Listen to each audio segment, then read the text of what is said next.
هنرمند تونسی زهیر لبخری جهانکا هنریا تایبت بخود رس کریه.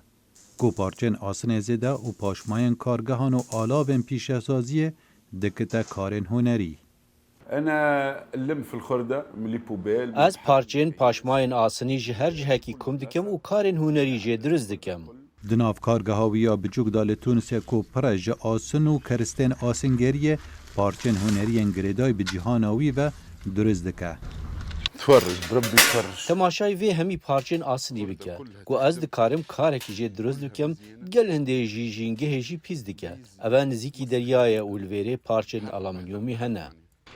لویره او روژا خود دست پیدکه و بداوی تینه و پروژین خوین هنری بپر ببویر و چیروکا ناف دکه و بدست خود دکتا پیکرین هنری.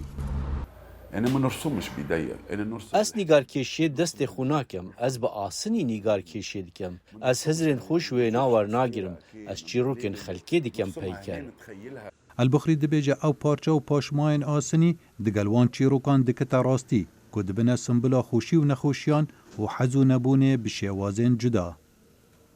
برغم الصعوبات ركت نجم توصل. تاوی هفرکیان تو دکاری آرمانج و خونن خواب دز و بینی. تاوی دجواریات جواکی بلا خلق نبنه خماته. برو واجه هنده هفرکی مروفان درست دکه. پیشه البخری بوی جدر جاناوی و او بهیویا کارنوین هنری بالا جهانا دروی تونسه و حجه کرن هنری بکشینه. خالد فتاح دنگ امریکا